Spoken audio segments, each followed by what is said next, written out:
Critical Blast, where pop culture gets blasted.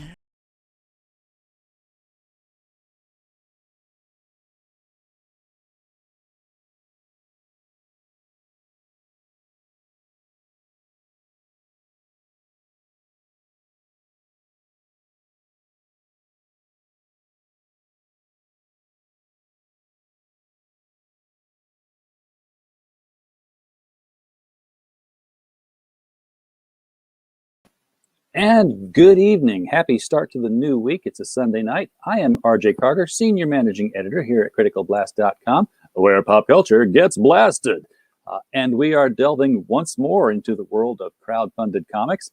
And with us tonight, we have Mr. Aleandro Diaz. Now, Aleandro, I'm going to have to ask you because I keep seeing this and I never think to ask, or when I do think to ask, I get all self-conscious about it. I don't even know how to say VS or why it says VS. Is that short for like something or? Yes, it's the initials of my mom's and my dad's surnames, but they're really just there for show. Okay. My surnames are too difficult to pronounce. I'm Italian, obviously, so yeah. But just call me Alex. Alex for the friends. Alex. All right, Alex. Well, good to have you on here. A pleasure to be we'll have here. some friends pop in the chat here. We see Aria Blackness is already here. Welcome, Aria. That's right. Nice mug. I like this mug. Yeah. You know what I like about this mug? It looks exactly like the comic book I got in the mail yesterday. Yeah, I'll tell you something funny. Nice. You see that vintage version? Yeah. I'm gonna get that in a few days, and it's gonna be my very first like crowdfunded comic that I receive. I've backed a few, okay, not as many as some people, but I've backed a few so far, and I'm waiting on a bunch of them. I believe the first ones I'm gonna get will be that X-Force first, then I'll get probably either the Alterna reprint bundle and Monster MD by Vaughn. I got a copy of Monster MD on its way to me as well. And I just got the shipping notice. It's not Indiegogo, it was from Kickstarter. I've got the first 10 issues of I forgot the name of the book now.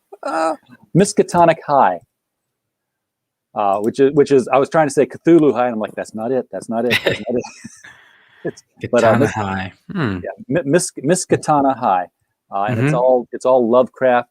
It's like the Scoobies and Buffy the Vampire Slayer, but in H.P. Lovecraft kind of world. Oh, that's interesting. That's a nice premise right there. I've also got some. Once I'm done being on video, I've got to start watching some video because I got some really cool review things to look in the mail here. Real serious look at Josie and the Pussycats. Yeah, this is the sequel series they do. It was in outer space. So that was 1970s Saturday morning, and then I like the name. Thundar the Barbarian. Thundar the Barbarian. This was can't miss TV when I was watching as a kid. It was like because it was set in the future. It was 1985, and a comet had passed between the Earth and the Moon, and it had all become like Commandy and these, the Great Disaster. So there's like talking animals and warriors and barbarians and magicians. I'm waiting for that comet so we can just all go D&D world and leave this one behind. Fantasy just has that evergreen appeal to it. I know. Pops Van Zant in the chat. Welcome, Pops. Hello, Mr. Pops. We are talking with Alex tonight and getting ready to delve into the. I guess we don't dive into columns. We sort of erect them. That's right.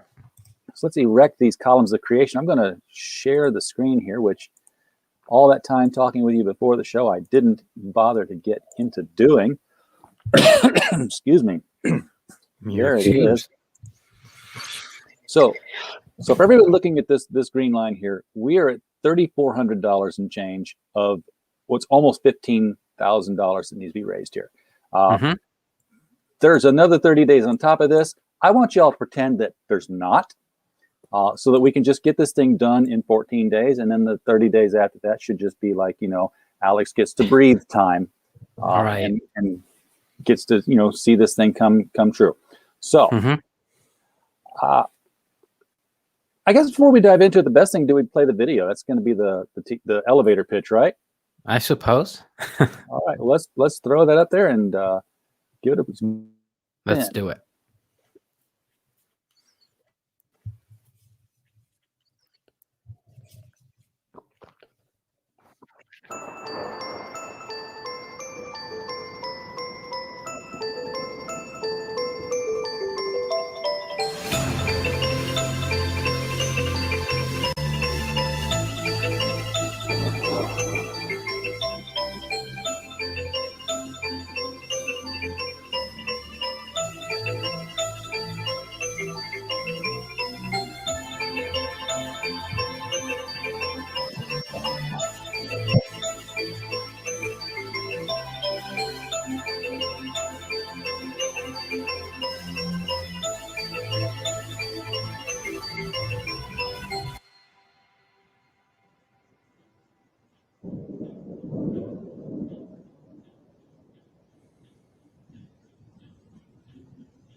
That's right.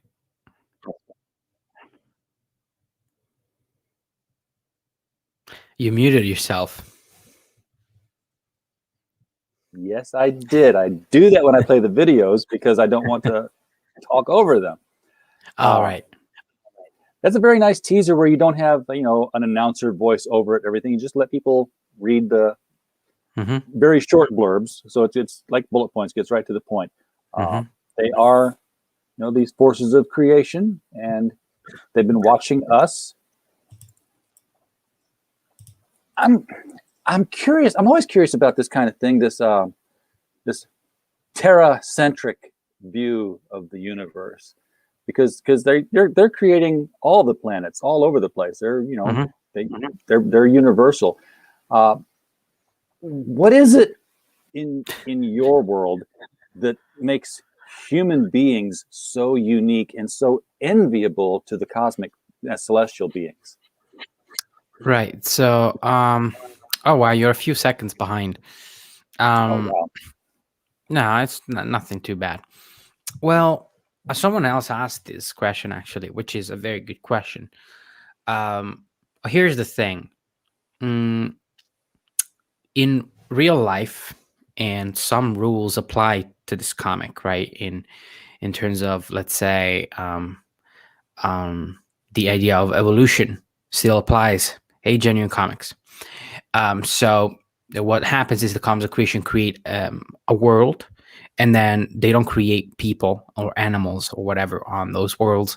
Those things come to be through evolution. All right. So if you believe in God, Adam and Eve, and all that, obviously we do away with that belief, and we create this new mythology that the columns of creation are the creators of life in the universe. Um, but here's the thing: because some things still apply, right, from real life, such as evolution. Think of Earth. We have been looking for a planet like Earth for decades. We still can't find one. Earth is like a unicorn, right? It's a pretty planet. It's perfect. It's got the right amount of water, the right amount of green, and the distance of the sun is just right, so that it's not too hot. And the moon, it's a perfect planet to for life to develop on. So and because it is so rare, I would think that even in this universe that I've created, um, there are many planets like Earth, and also, obviously, we are from Earth, human beings, the people who read this comic. And because this is a story, among other things, is a story of redemption of humanity, which we need, so desperately need, especially these days, because anytime I go on social media, I lose a little faith in humanity, every time a little more.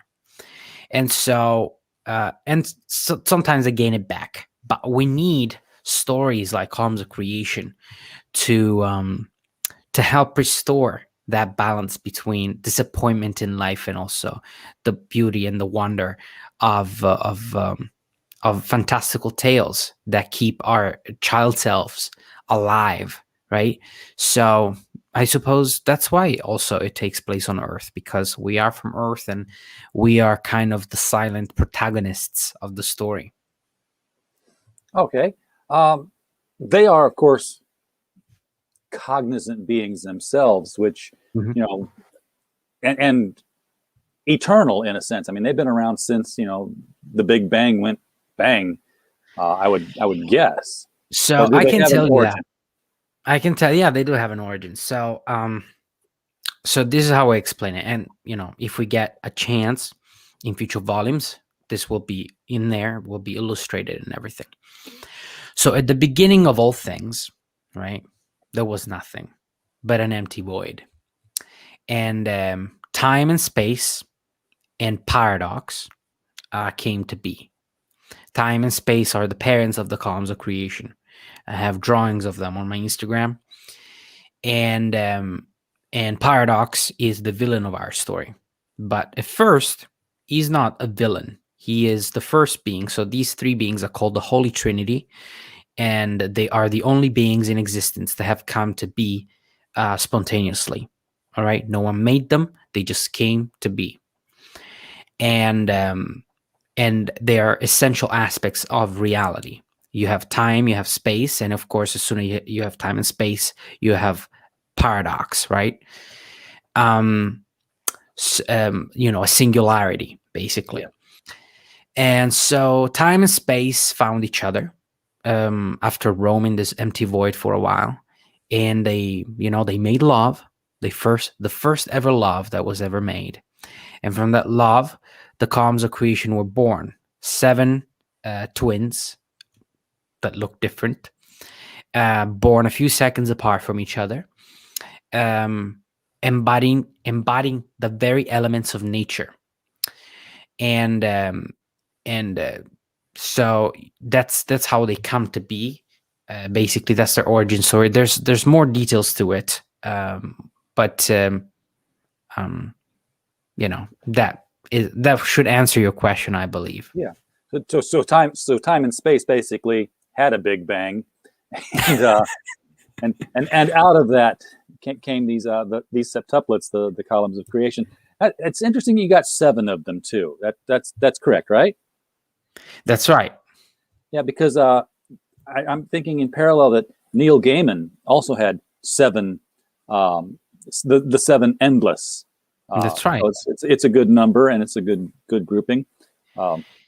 But it's actually 7 seems to be like a very special number, because there's also this very like religious theme I realized after writing it that runs throughout the story, right? I mean, it's in the very name, columns of creation, okay? Right. And the fact that we are substituting, other your religious, beliefs or mythologies with this one. So, and 7, like the 7 days of the week, right?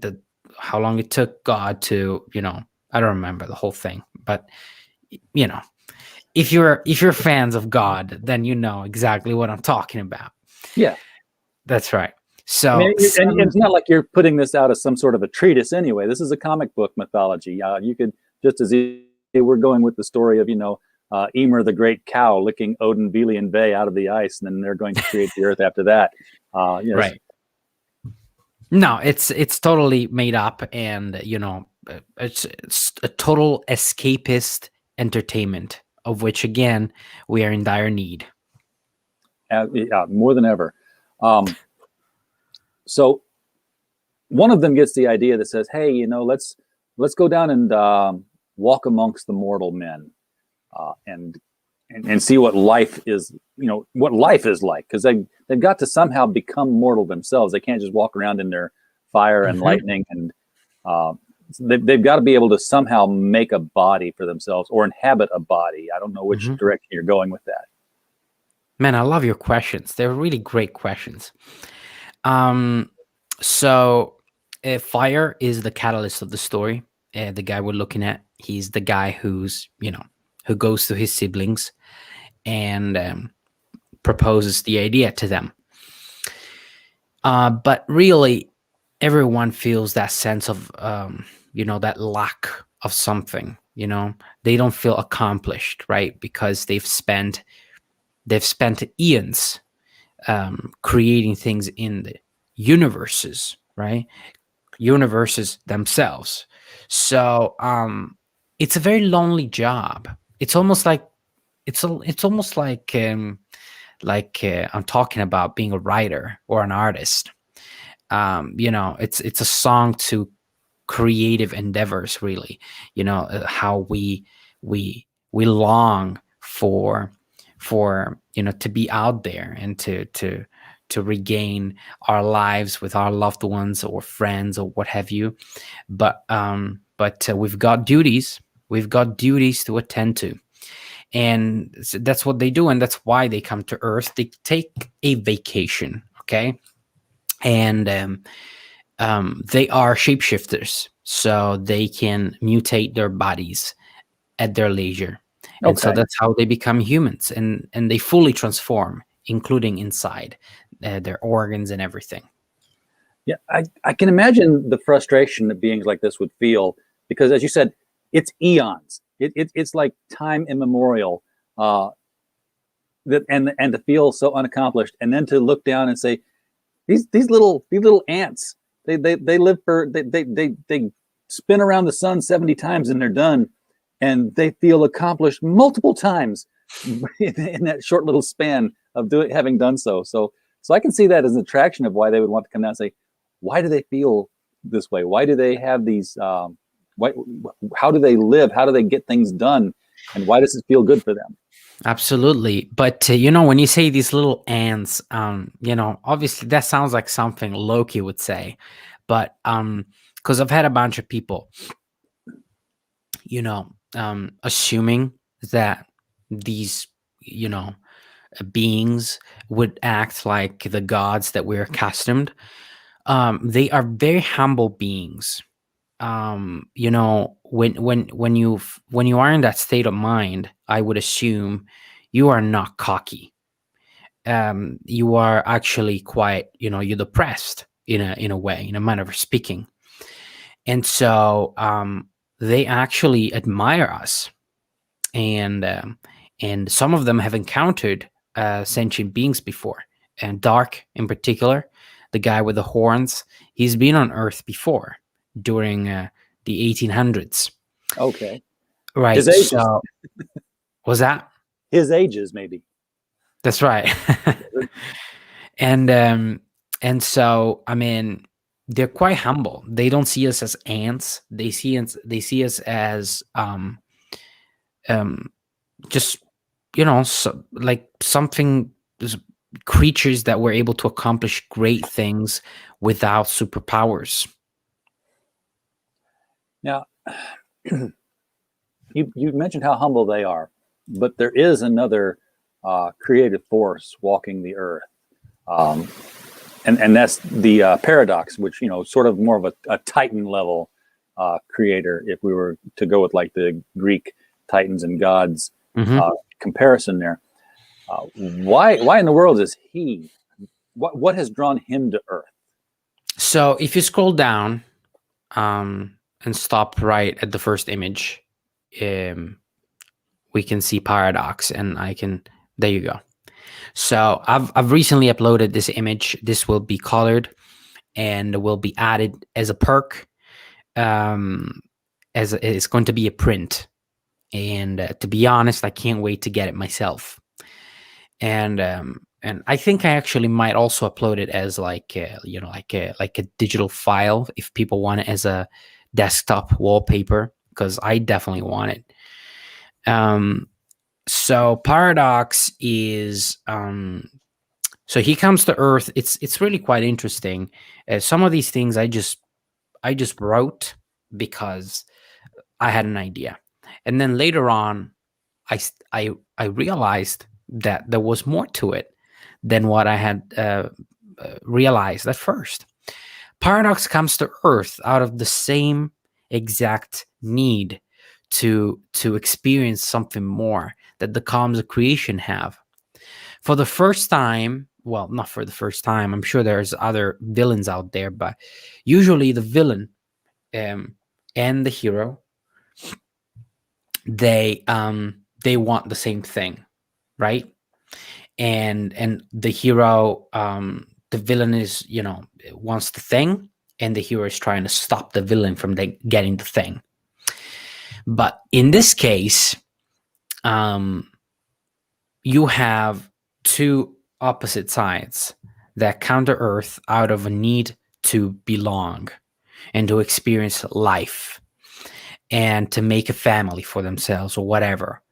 And that's all.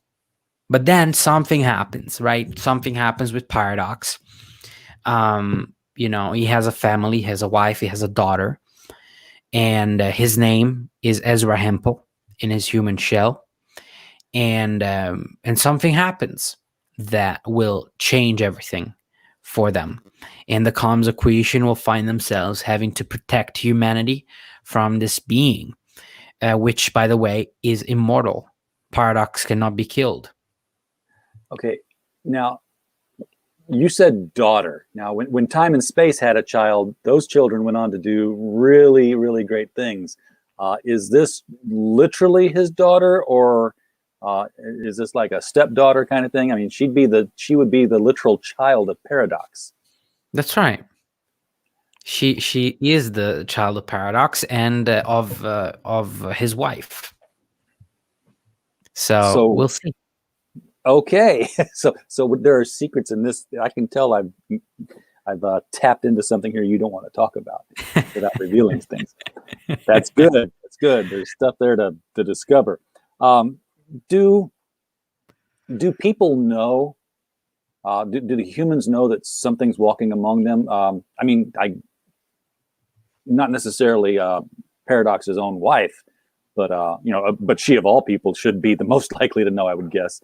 But do they know that there's something weird going on? Are we getting subplots with people involved in the story?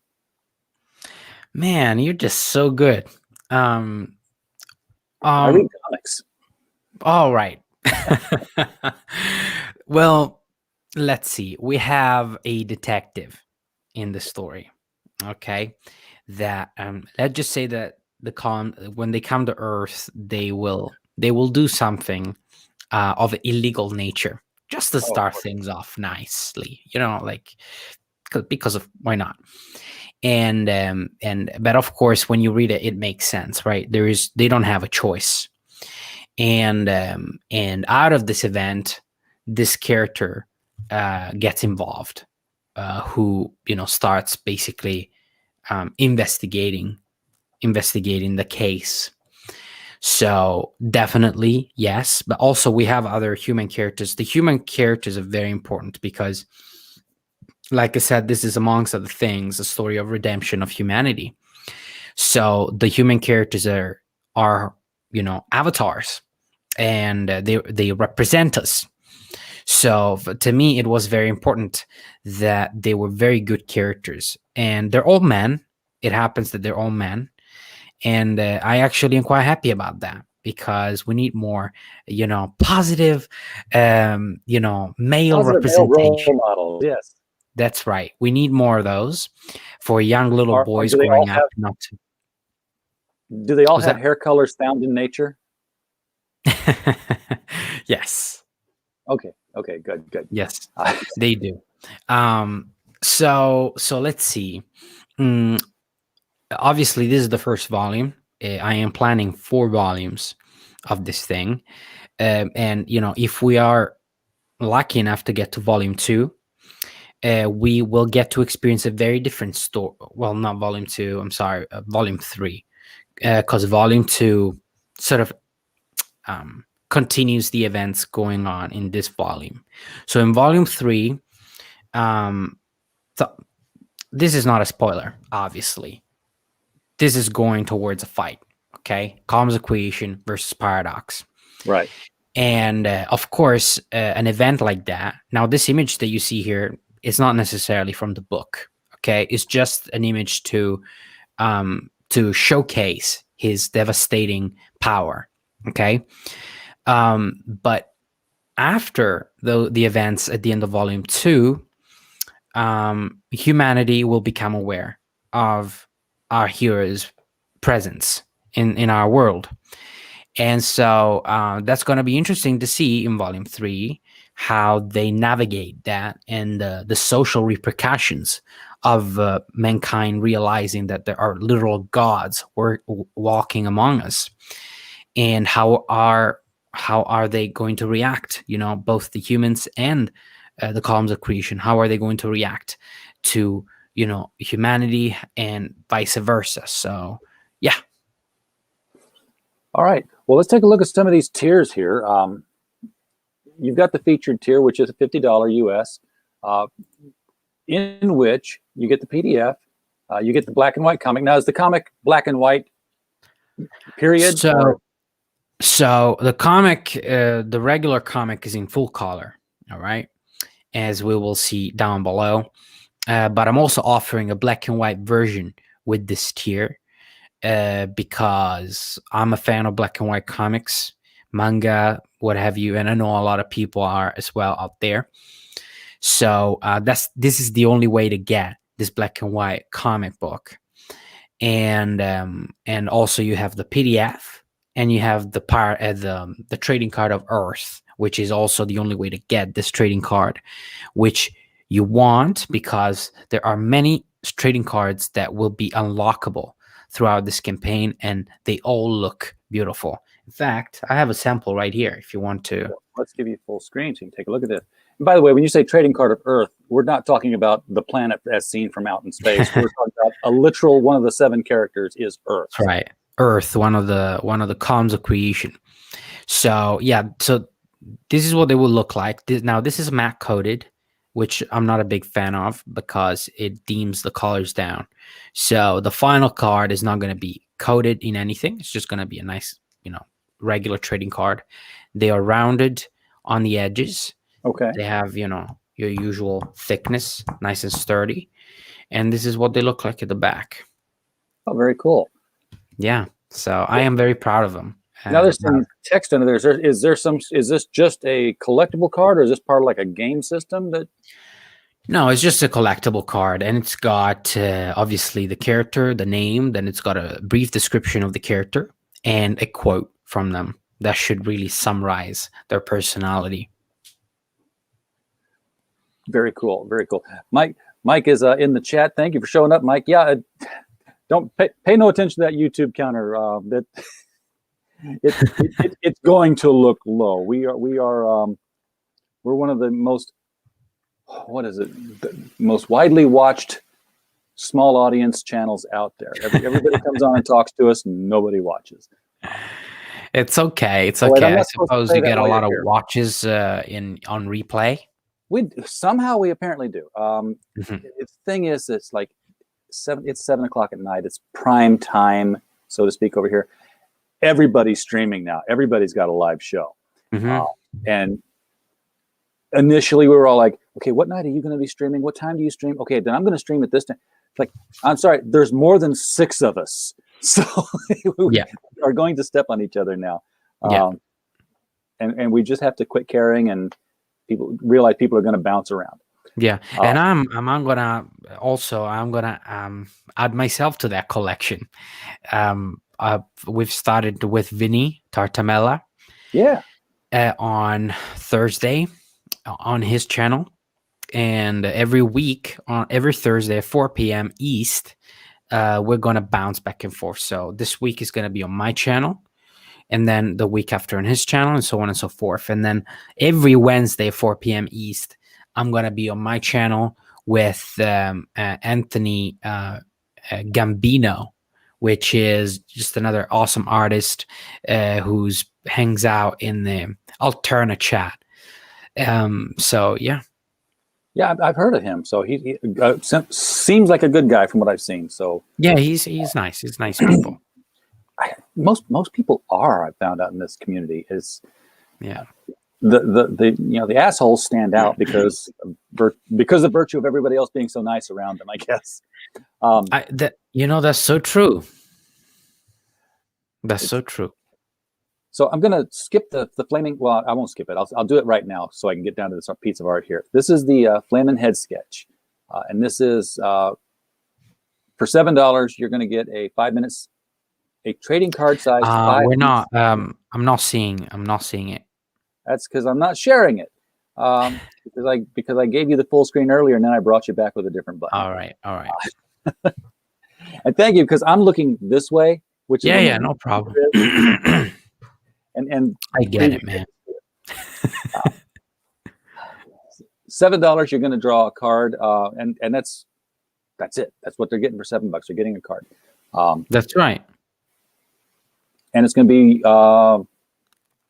Is it of anybody, or is it just going to be columns of creation characters, or what? No, anything at all. Any sketch you want, it'll be drawn by me, and unfortunately, my artist he exclusively works digital for this comic, so original pieces of art from this comic from him will not be available.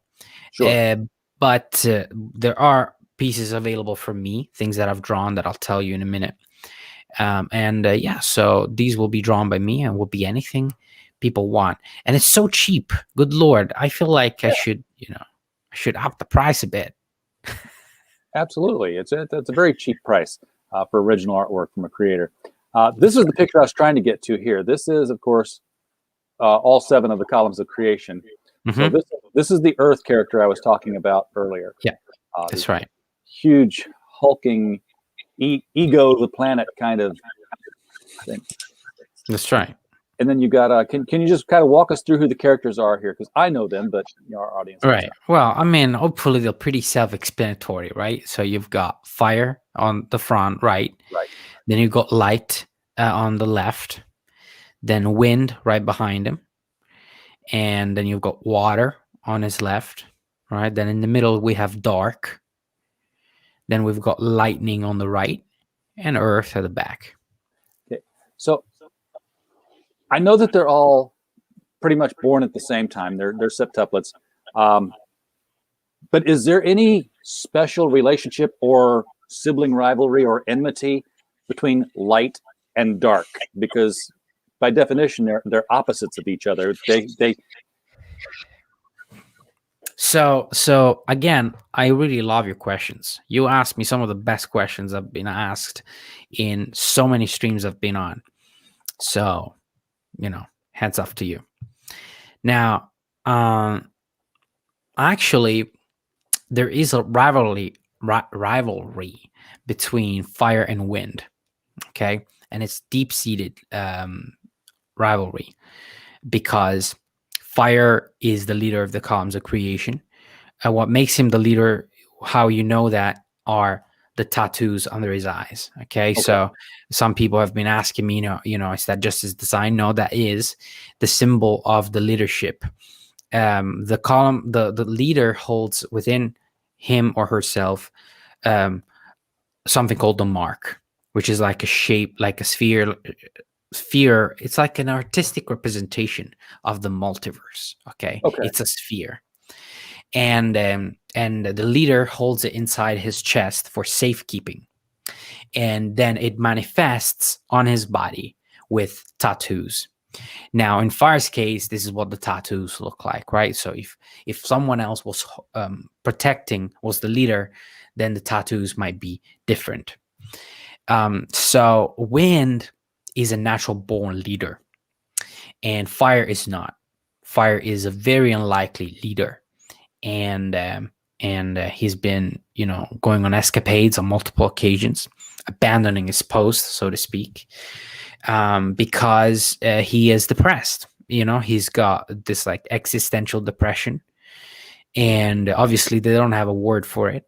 It's just the way he feels, and he's always felt this way. Whereas Wind is a very conservative type character. He's very direct. He's very honest, brutally honest.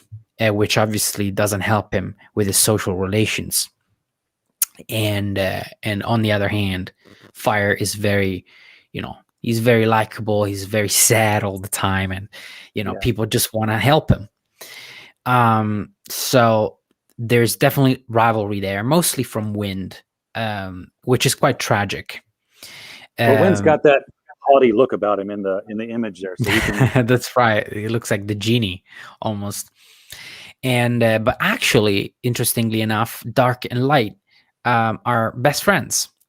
And this is because I thought of it, you thought of it as, they're opposites. I think of it this way. You cannot have light without shadow, and vice versa. So they've always been sort of like, buddies ever since they were kids. And Light looks like a kid, but he's not a kid, really. There's a reason why he looks like that. So yeah, there you have it. I find it interesting that you made Fire and Wind the rivalries, being the rivals there, instead of Fire and Water, because obviously that would seem to be the one where those two don't get along. Whereas with Wind, that's when they have wildfires in California. Mm-hmm. They're always about, oh my God, I hope there's no wind, because all wind does is make fire burn hotter and brighter and wider. Well, it's really, it's a good point, but it really came out of nowhere. I just started work. I had the idea of this comic, not even of the comic. I had the idea of the characters, and then because I'm a university student, there was an assignment to create this like 8-page little comic book, mini comic, and it could be about anything. And I was like, all right, I'm going to make it about them. Right. So I created this story. I don't even know where it came from. I think it came from how I was feeling, because I had just been suspended from university for... That sucks. Yeah. Someone tried to cancel me, actually. It's a long story that I will tell when I am no longer a student. Gotcha. I've done this because we have BAP2 in the chat was asking what the shipping costs, so I went into one of the contribution levels here. This is basically any one of the volumes here. It's $25 for the book, and then it's going to be $21 US to ship. Yeah, because it's coming from Great Britain. And next time you need to talk to me about that, we'll fix that up. Mm-hmm. Yeah, definitely. I mean, the reason why, as you know, but just so your audience knows, the reason why I didn't do that this time is because this is my first campaign. Oh, yeah. So I want to understand the ins and outs of the whole thing. Now, obviously, somebody was asking me on the page, any way to lower the shipping costs. I wish we could. I mean, obviously, with Critical Blast, we probably could, but for a first timer who wants to experience this, plain and simple on his own, there is no other way that I can think of, that I know of. So now that we know that for US, though, it's going to be close to like $48 or something like that. How big is this book that they're going to be getting? It's going to be 44 pages. Okay, and so we're just going to put it in perspective. Right. It's going to be 44 pages. It's going to be perfect bound. And, I wish I could make it bigger, but the bigger the book, the higher the shipping costs and the higher the goal, because I am not the one who's drawing it. I'm not the one who's coloring it. I hired a team of formidable creators to work on this. Eric Weathers included is going to be letter. And Von Klaus is also involved. He's probably gonna put together the final product, the pagination and all that. Okay. So I mean, this is a great looking book. So I suppose 44 pages will do just fine. All right. So you got different covers here. You got all the columns, which is the picture over here a bit ago. Before I scrolled down too far. Okay, everybody having epileptic fits from my scrolling. This is going to be the cover of the main book, I guess, the columns variant. Mm-hmm. And then you got the Fire variant. That's right. And all of these come with PDF. You have an They all Earth come with versus. PDF because we're nice people. Yes, you get the digital with both, and of course there is a digital only tier above that. I believe there Mhm. was. That's right. Yes, there is. So this is an original page from you. This is going to be Earth versus Light. This is a different look of Earth than what this is your original version of Earth, if I remember. That's right. If you scroll down past everything, you can see this page in full. Okay, If you go let's all the do way that. to the bottom, yeah, go all the way to the bottom, and I can just tell you about these perks while we look at the full images. Okay, stop there. Okay, So if you go higher, there it is. all right. So this is the full page, right? So this is the first. This is a story that has not been included in the final product, right? It's sort of like what happened before they come to Earth. This is before they even create the Earth, okay? And they create Earth because of an act of kindness on the part of Earth, the character. So Fire basically commands his siblings to create a new planet, and that planet shall be called Earth. So that's why the planet is called Earth. It takes after the character, actually. So And now I'm wondering. mhm. Now I'm wondering, is there life here because something was in that act of kindness that added something new to their work that maybe they weren't even aware of? Um, Well, that would be a nice take, but I mean, I'm gonna say no okay, because life has come on other planets as well. So there are other planets in the cosmos with life in them, and so yeah, so this is what Earth looked like when I drew him, and this is what Light looked like when I drew him, and he was orange because obviously it doesn't make much sense, right? But at the time, it made sense to me because he had the light coming out of his eyes, so there you right. had the light element. But I needed each of them to be a different color, because I wanted them to be like my Power Rangers, basically. That was always the thing, right? I wanted them all to be different colors, and so I had them all, but I didn't have orange, because the way I colored my fire was very red, and my lightning was very yellow. So I needed, an orange character, and that, of course, later on was scrapped away. But so this is a very rare page, basically. Yeah, Yeah, and this isn't part of the book. This is again what led up to the book. This is sort of the behind the scenes kind of stuff. that's correct. So this is another scene of Earth telling Wind off, and hopefully you get a little, insight on how I do dialogues. Um, yeah. Yeah, this is a reference to their father. Mm-hmm. And I don't know whether the father is time or space, but it's one of the two. Time is the father and space is the mother. Okay, father time makes sense. Uh, are of course they're still around, but are they active? So, if you don't mind me sharing my screen, I can show Mm, them to you. please do. All right.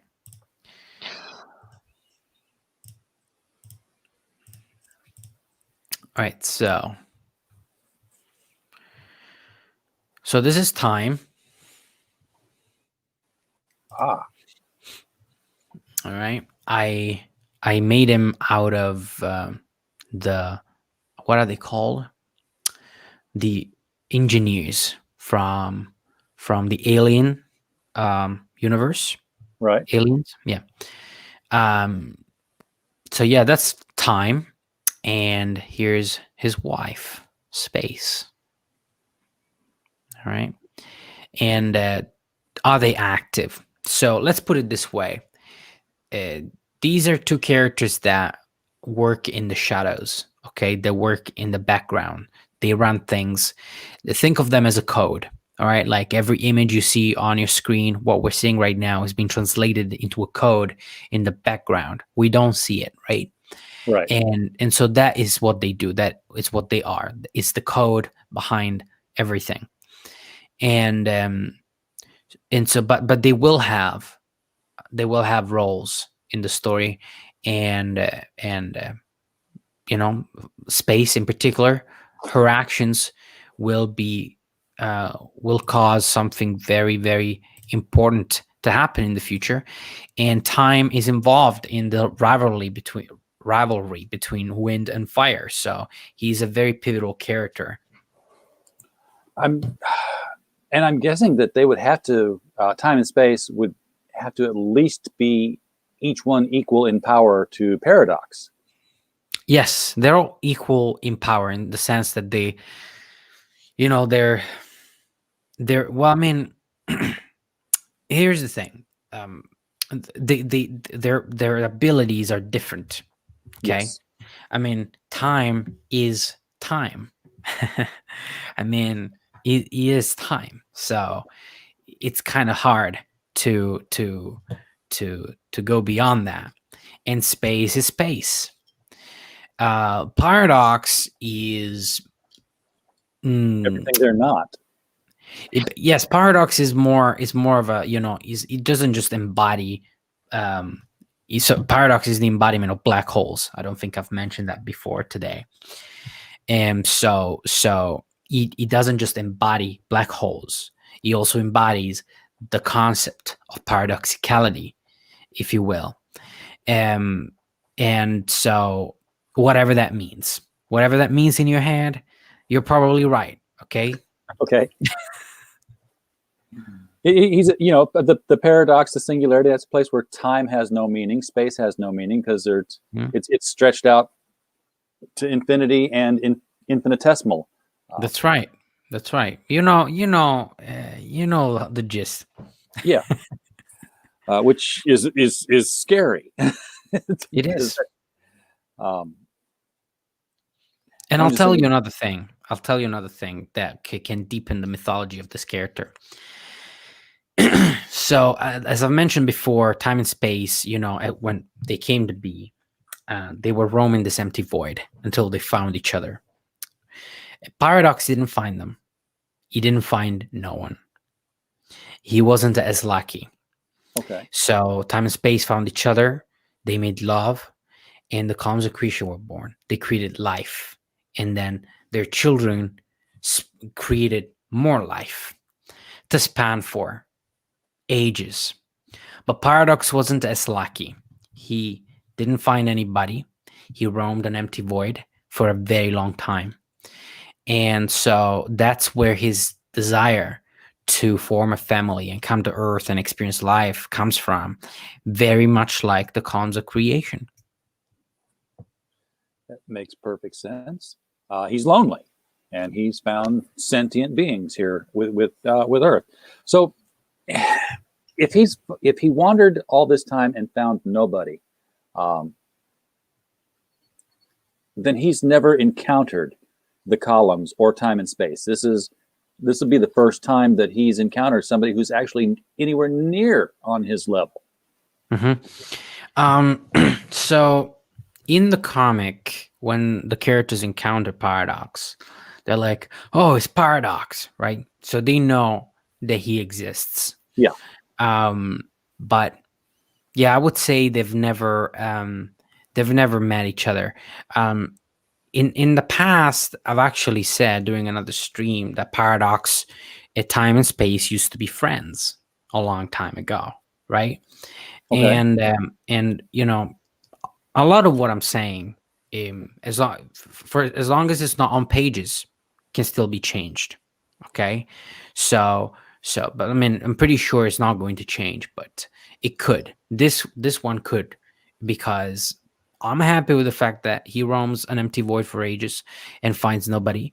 And I'm also happy with the fact that he used to be friends with Time and Space, and then he wasn't anymore because he's jealous. He became jealous of their attraction, of their love, and he wanted something like that for himself. And I actually am also flirting with the idea of drawing him, showing people a different design, that he looked different before he became jealous, right? He Yeah. looked pure, just like them, pale white. And then after he acquired this dark blue color and his black mane and everything. So I'm also flirting with that idea. So right now he's both met nobody and met them. It's just like a paradox. That's right. He's he's like what, Schrodinger's deity or something. That's right. It's funny. This character has been a mystery to me since day one. In fact, we had to co-create him with my artist because I just didn't see him in my mind. Everyone else came quite easily, but he, it's like, how do you draw a paradox? It's tough.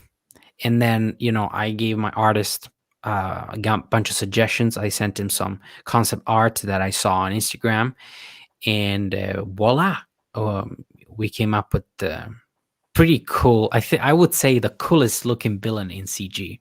No boasting. Oh yeah, and that original image with like the city just crumbling beneath him. You've communicated how powerful this guy is. This guy makes Godzilla turn around and go, "I don't think so." Yeah, I know. So you got some planetary art creation bundles here too. This is a bundle of pages. These are the original pages, created way back when, right? Wait, what are we looking at? Let me see here. Make sure I'm sharing. Okay, these beginning art bundle, the planetary creation art and the beginning art bundle. So the planetary creation. So these are all pages by me, and Right. the planetary creation is actually those are the 5 pages showcasing the creation of the Earth. Okay, and it's pretty cool because each character, each of the columns does their own thing, right? So it's the first time we see them sort of use their powers, if you will, and it's all very fantasy-like, right?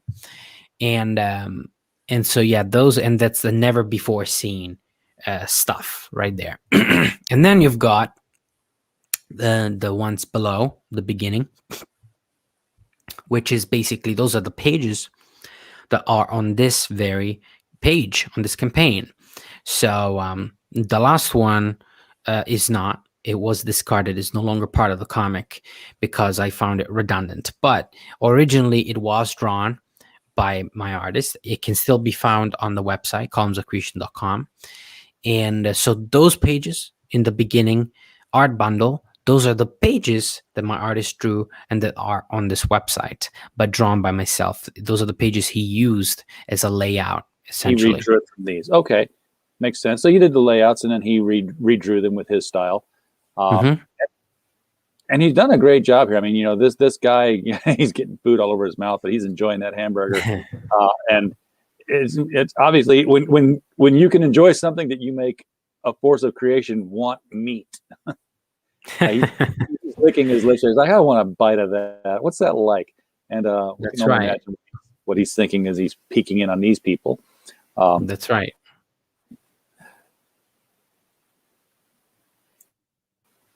And I'm thinking, let me get down to the stretch goals. There we go.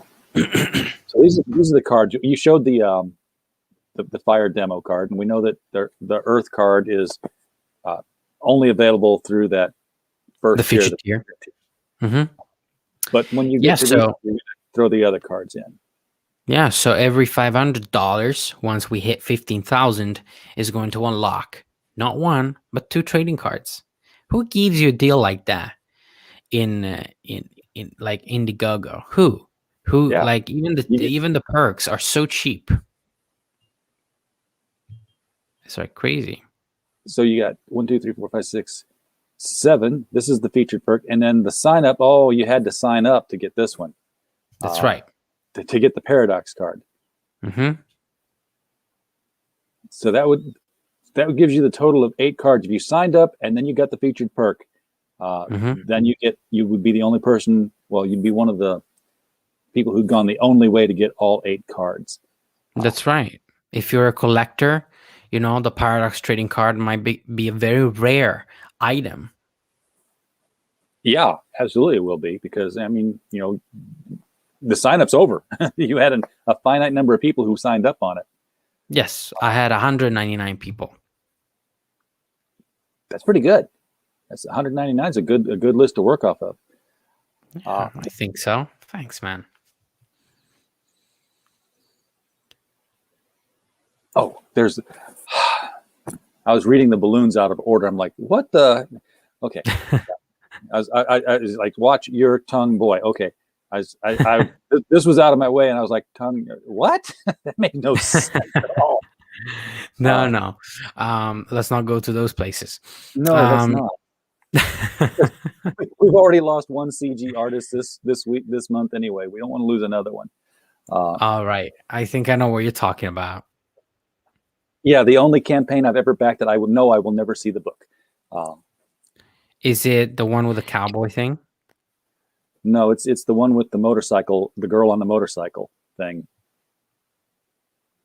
Yeah, the little girl lethal campaign. That's the only one I backed that I know I will never see the book now. Oh, that's unfortunate. Well, yeah, it is. I mean, he's in jail, so. Let's just say the book was called Little Girl Lethal, and his collection was Little Girl Illegal.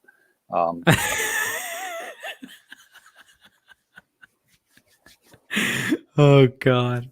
And I understand. Yeah. He is. I got an update from a campaign that I've been following. Let me see here. Jack Irons. Yeah, Jack Irons. Yeah. So is that the one that you're talking about? No, the one I was talking about was called Little Girl Lethal. It was launched about 2 years ago, but I do think that the guy who does Jack Irons was working on something with that creator. And because I remember him kind of tweeting saying, that, he was very upset and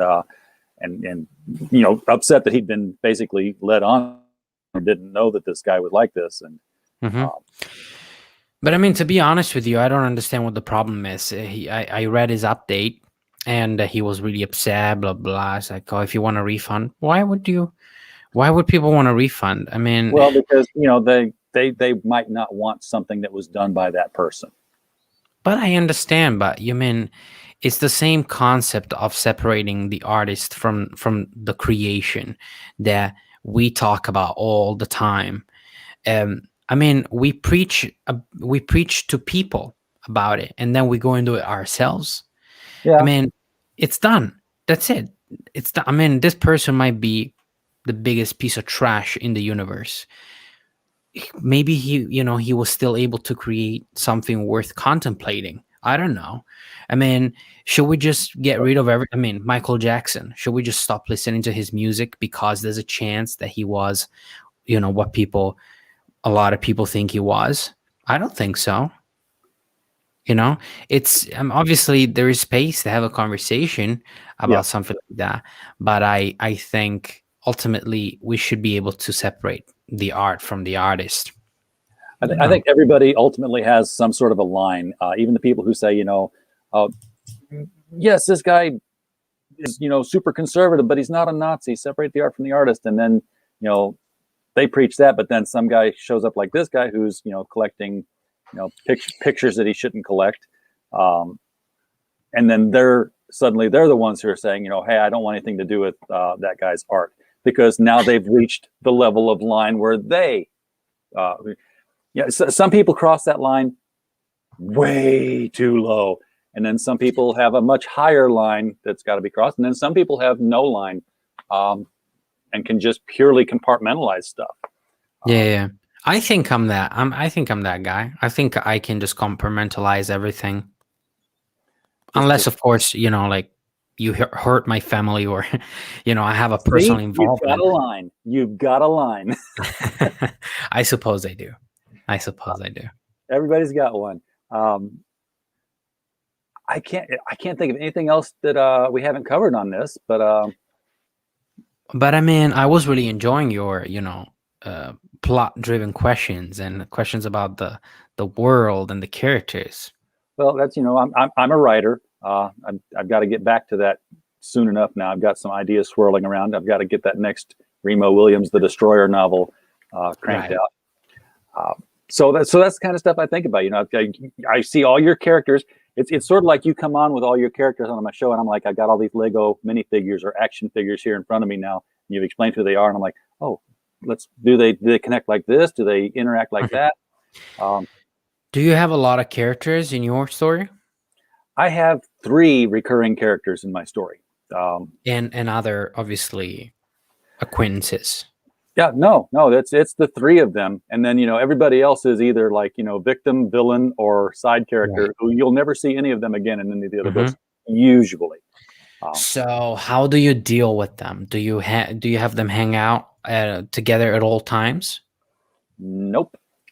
You've got Harold Smith, who basically sends him on missions, and he never hardly leaves his office. He's almost 90-something years old. He's always been very old, very gray, very crotchety, very conservative, very starchy. You've got Remo, who's a smartass who doesn't really like taking orders, but is very patriotic and ultimately is always going to do the right thing because he's paid to. He's the master of Sinanju. He's the highest form of assassin in the world. And you've got Master Chun, who is his began as his teacher and mentor, and grew into the position of being his father. So they've got a very close relationship. Chun and Remo will travel the world together and take on things, but sometimes Chun is off doing something else because Chun is looking for retirement. So because he's been the master of Sinanju long enough, and it's like, okay, Remo, you can just kind of take off. But he's always insulting Remo too. He's this he's probably 150 years old if he's a day. And he looks like you could blow him over, and he could disable 50 strong men in about 5 minutes. But he's always throwing the insults. But he's looking for something to retire with. The last plot he had was he saw some Great Danes, and he wanted to raise Great Danes for food and sell to North Korea, and how many people, how large a family could eat on that thing, serving dog. And Remo had to tell him that it was illegal to raise dogs for food, and Right. Chun wouldn't believe him, and they went back to their headquarters at one point, and Smith's always having to deal with them arguing and bickering with each other. And Remo's like, will you just tell him that it's illegal to raise dogs for food? And Smith's like, it's illegal to raise dogs for food. And Chun's crestfallen. And Smith continues, in the state of New York, New Jersey, and Florida, and Georgia. And Chun's like, we can move to Connecticut. He's like, yeah, there's no law in Connecticut that says you can't raise dogs for food there. And he's like, Remo's like, you're not helping me. So obviously you know how to do humor as well. It's a very humor-driven, action-driven. People die in the most grotesque ways and violent ways, but it's also satire. That's the hard part about writing The Destroyer, is that the world is satire right now. I'm like, how do I take this stupidity and make it more stupid? Makes me think of Preacher a little bit. It's Preacher would be a good fit for that. Because Remo does actually have Shiva inside of him. That's part of this long-running prophecy, and you very rarely, but every once in a while, Shiva pops out. Usually, whenever Remo loses a fight and dies, then he stands back up. His eyes go black. His voice rolls on. I have created Shiva, the Destroyer. Who is this dog meat that stands before me? And then things go way south for the bad guys. So he's like a dark avatar. Yes, he's a very dark avatar. Interesting. So I like that. And I don't know what the end goal is for why Shiva is in Remo, but the character's been doing books since 1971, and I think it's just one of those things that's best left to never being resolved. Right. Sort of like Logan's name should have never been resolved in Wolverine. It should have been Logan. Should have been a mystery.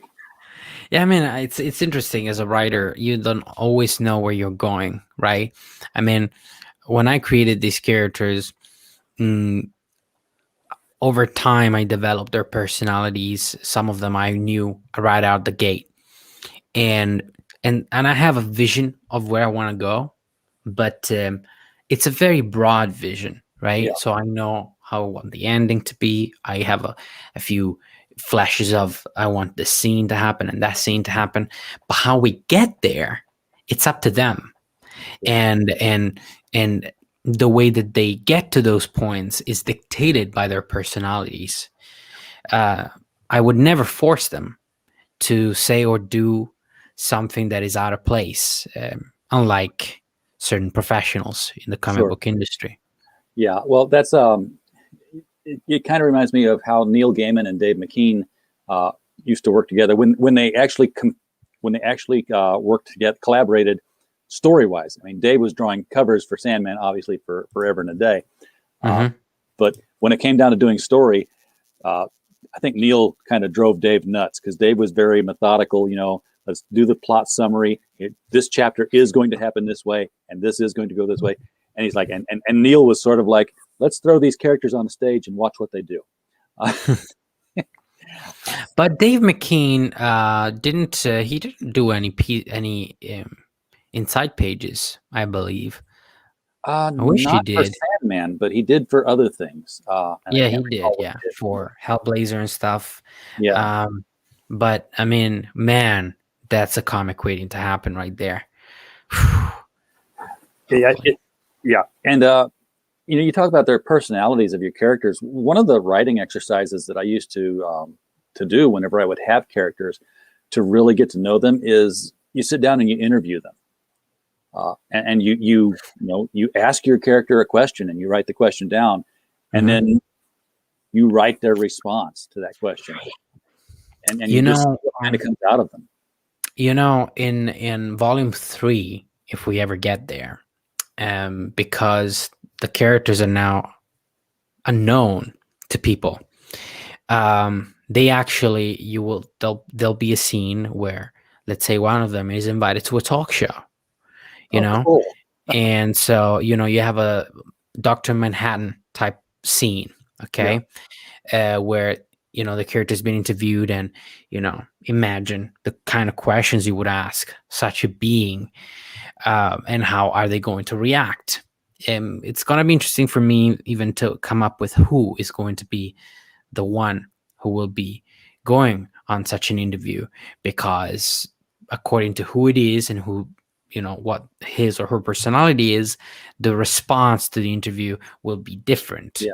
and the way that people will view them after that interview will be different. For my money, and I'm not telling you how to write because this is your creation. You're going to do what is going to be right at the time you do it. But for my money, in that kind of a situation, the one to do the interview is the one least qualified, the one who can do the most damage, so that the rest of the team is like, "Oh my God, stop him! Get in there!" I was actually thinking I would just like for it to be Fire, because Fire sees us as such like these perfect creatures, and worships us in his mind in a way, which is interesting, right? You don't usually get godly beings worshiping human beings. No, that's very Grant. That's a very Grant Morrison kind of concept that he Oh, is introduced it? in Animal Man. If Mhm. you read the Grant Morrison Animal Man run, at the end of that, Animal Man meets Grant Morrison, and because he steps out of the comic and into quote unquote the real world. Mhm. And the way Grant describes it is that it's like, yeah, I guess I am sort of your creator, but I'm like one of many creators. He said, haven't you noticed that you think things happen differently and you act and respond differently when you're with the Justice League in Europe, as opposed to when you're at home with just your family? And he's Mhm. like, yeah, it does get kind of weird. He's like, there's another writer that takes that over. He's like, Mhm. but his point was that as creators, we create things better than ourselves, something to look up to. So he's like, if we as comic book writers are writing characters that are supposed to be better than us, then why not back that up a step and say, that God or whatever creative force created us to be better than themselves, so that they had, something to look up to. Yeah, that's a valid, very interesting point and way of looking at it. And I suppose it definitely applies to them, Fire in particular. But then volume 3 is all about shattering those illusions, delusions even, of grandeur and perfection of mankind, and they start to see a different side of us, because of course, there are people, obviously, imagine if this happened in real life. Oh Okay, yeah. in modern society, you would have, the radical left saying, don't treat them like aliens or something, human rights now, or something like that. You would have, religious people perhaps looking at them as gods, Demonic um, imposters. or imposters, or aliens even. um so there is all kinds of, obviously you would have the government, um warring. Yep. So these are all the places we're going to go to in the future of the story. And very excited, very excited. A lot, so many different things you can do with this. You could even, have the pillars react differently to the same situations of humanity, and end up causing rifts in the team, in the family team, whatever, the That's group. right. But Uh, that does happen. That does happen. And of course you would say that because you're a writer. yeah. Um, that does happen, because they are a dysfunctional family, and they're all so very different from each other. And that does happen. It happens all the time. They're very much like the Umbrella Academy in that regard. Yes, I love that show. Yeah. I've So not read the book. I probably mhm. should, because the book has Yeah. got to be better than the movie, or the series. No, it's not. It's one of those things that the series is actually better than the comic, Oh, okay. um, for me anyway. I mean, the art is nice, Mike Mignola like, but it leaves something to be desired. I think for a property like this, it should have been a lot different, and also the writing, and I mean, I liked Gerard Way as the singer of the My Chemical Romance. Yeah. He seems like a nice guy, but I don't know. I didn't really enjoy it. And the show I actually did enjoy. So Yeah. Well, he came up. I think he came up with some unique characters and a unique origin for them that really hadn't been explored in the series yet, as to why all mhm. these kids were born that way, at this time, and how many more there might be. Um, have they started season 3 yet? I don't think they have. Netflix hasn't sent me a notice on it. I'm not sure. I'm not sure. We'll see how that will go now with With the um, sparrows and with the new. I don't know if you know, um, one of the cast members um, has transitioned. oh yes, yes. So I don't know how that is going to affect the show, or if it's going to affect the show in any way. Well, We'll see. given how the show is, the character may transition as well. So Probably, it but would you see, fit. I don't It like could that. be something they screw up in time, because they're screwing Yeah, with time all the time. I really, I would hate for that to happen, but I wouldn't be surprised if it Yeah. would happen, because that's the kind of shit that Hollywood does these days. They don't know how to differentiate between real life and the fictional worlds. It's all interconnected, and people are fed up. I'm watching American Gods season 3 right now, and obviously I'm enjoying it because you know it's an okay show, Yeah. but I watched it's the first season and it didn't measure up to the book for me. mhm. Well, I didn't read the book, so obviously I have nothing to compare it Uh, to, right? But um, it's full of SJW stuff, yes, it full, is. just like everything, gender, like equality, sexuality, race. All the time you are being lectured about history and the history of America. And obviously it's called American Gods. But there is an inherent, I don't know if this was also an element in the book, an inherent insistence on the history of America when it comes to slavery. All right. That was not as big of an element. I mean, it was something of an element because it introduced the character of Anansi, and that's Right. how he came to America, was on the slave ships, obviously. Uh, but Right. and he's actually one of the more interesting characters. There are two books, and I definitely encourage reading them. There is American Gods, the novel, and that's self-contained. It's done. When it's done, it's done. And then there was a follow-on, which wasn't necessarily a sequel because it didn't have Shadow, it didn't have Loki, it didn't have you know Mm-hmm. Odin, but it was called Anansi Boys, and it was Yeah. the Yeah. two sons I of know it. Anansi. So that was a very good book as well. Just set in the Mm-hmm. same world. It wasn't the same characters. Right. But I just don't like this constant lecturing. Yeah, I just don't like it. I mean, even today I watched episode 8, I think, and it was all about um accepting, your sexuality or whatever. Now, about like of all people and of all topics, I can definitely talk about this. Okay? Now, when I see these, like this whole episode was portraying naked people, black, women, man, it, you know, just naked with everything out, yeah. and just doing all kinds of stuff. That's it. Sell the show. Sell the show. Right.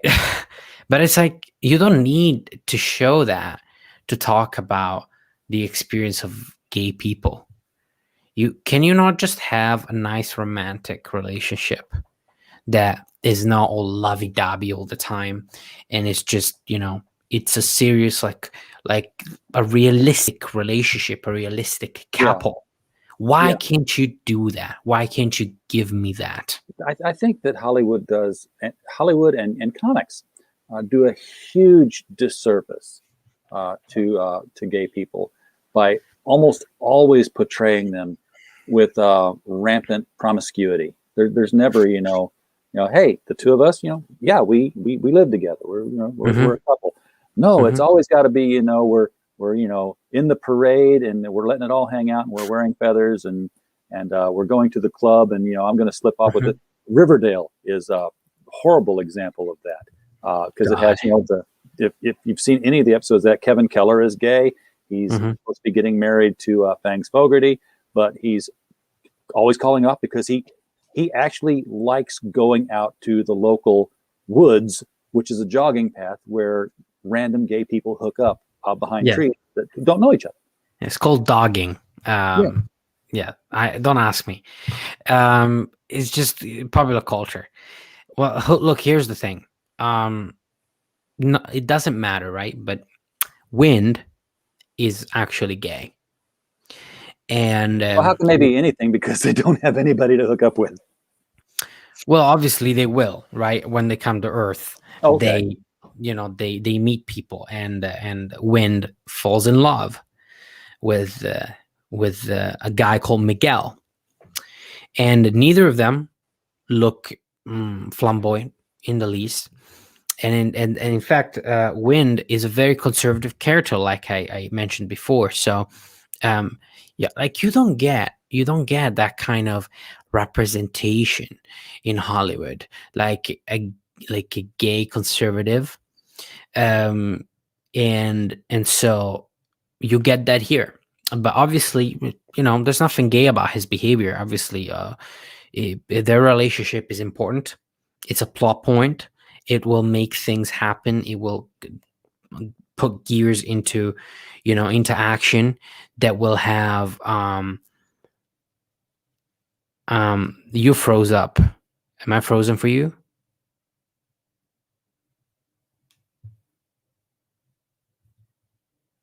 RJ?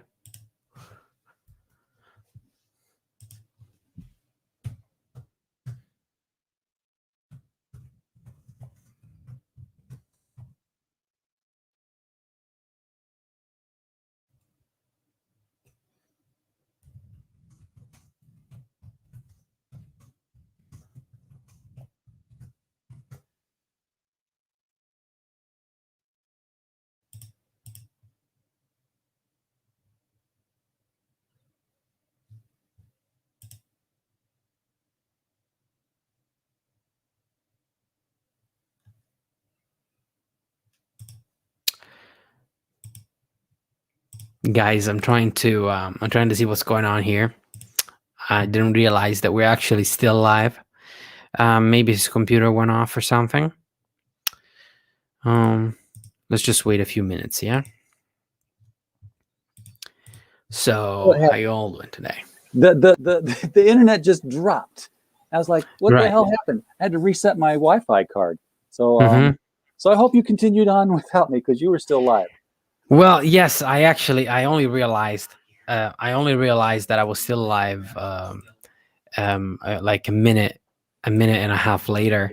So but yeah. Oh, that was this card just every once in a while it just drops the internet and I have to reset it and it takes a minute, but Mm-hmm. it picked the most inconvenient time this time to do it. Yeah, the other day I feel you, man. The other day I was on Open Mic Monday last week with Peter, and my computer just shut down during this while I was on. It Oh, was the end of it. He was giving me some advice about the campaign, so I got to do my pitch and everything, but still, it just shut down. yeah, did one of those. We're going to reboot you now because we've got to install an update and we're not going to ask you again. No, I haven't been taking care of my laptop. Oh, So I've been keeping it plugged in for like years, and now it cannot be unplugged. So it needs to be constantly plugged to stay alive. yeah, And sometimes it just shuts down because the battery is dying. So, and all I have to do is go and bring it to the guy and fix it. It would take a few hours, but um, I guess I like to wait until the last minute. I'm one of those people. yeah, I hear you there. Mine is. I used to put mine to sleep and leave it plugged in and on. Yeah, Um, me too. you know, but I came in and I turned it on, woke it up one day, and I had no screen, and Hmm. it was like it was panicking because I'm like, this is a brand new laptop. Why is it not working? And I had to take it in. They had to go into all kinds of things to find the video driver again for it, and Hmm. they found out basically because I had like two monitors on, and the main monitor wouldn't come on. The second monitor would show, but that was it, and I couldn't Hmm. do anything with it. Uh, and they blamed it all on me putting it to sleep and letting it sit there all the time. Then I was like, well, I was always trained that turn it on and off as little as possible because that's when the highest chance of something going wrong is. Hmm. And I'm in IT for 30 years, and I should have known better because they're like, well, yeah, that was when you had spinning hard drives, and that was when you were going to have hardware failures when the thing spins up or spins down. But it's all solid state now. It's Hmm. no moving parts. So turn the thing off, please. I Right. was like, okay, so that's what I do now. All right. Yeah, Well, I suppose that's the best way of doing it. so I think we've talked it out to the very end here, and we got to uncover some things about one of your characters that we didn't know before, That's right. specifically about Wind. Hmm. I'm gonna guess that the others also managed to get into some kind of relationships, or not, depending on who they are. They do. They do. Water has a love interest. Let's see. A lightning kind of has a love interest. It's more of a friendship. We'll see if it develops into a love interest. But winds is very important because it has repercussions that go into the future of the story. And mind you, this is not like a shake my finger in your face kind of story or relationship or anything like that. It is barely there, but I wanted it to be there because um, well, why not? Yeah, because it's okay to reflect what's real Hmm. in the real world. It's Yeah, not okay to force things to look like that's right. your real world. That's right. Absolutely, man. You say things that I couldn't say it. I couldn't put it better myself, to be honest with you. Well, thank you, appreciate that. Um, Alex, glad you came on the show tonight. Wish we'd had more people, especially wish we'd had more people jumping on the columns of creation and backing this thing. Uh, It's all you have right. It's all right. A lot of 44 people days left. was that. Got 44 days left. That's a lot of time. Oh yeah, yeah, definitely. But I'm just got a guy, let's say, got a refund today, and Oh, no. I emailed him because I want to know, right? And yeah, he said he's planning to back, in the future, a different tier or whatever. So some people, I guess, are just waiting, or a lot of people wait to back until the project is fulfilled. If you are Yeah. one of those people and you watch this, please don't do that, because your contribution could make the difference between us getting there and us not getting there. Yeah. If So everybody waits till it's fulfilled, it's not going to get fulfilled. that's right. And this comic is, I'm going to say this because I didn't draw it, so I'm not going to sound really like an asshole, but I would say it's one of the most beautiful comics in Comicsgate right now. So, I mean, you'd be a fool not to get it. Agree. It's very beautifully colored. It's almost looks painted in some ways. Yes, I know it's digital. I actually asked my colors to color it that way because he sent me a few samples, and I really liked this one that he had that was very cartoony, and but the colors were so vibrant, and so I said, I want that. I want you to do that. And then it kind of created this interesting contrast with Matt's art style, which is so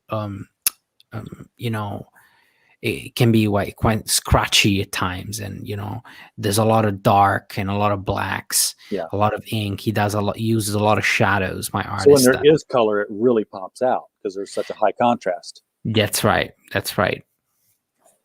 All right. Well, Alex, thank you so much for coming on the show. Would love to have you back. Closer to time when you're needing to get that push in the last couple of days there. Yeah, book me up for next month or something. We'll do that. Everyone in the chat, if you're watching this on the replay, especially, appreciate you being here. We don't have a show without you. That's right. And as always, we just hope that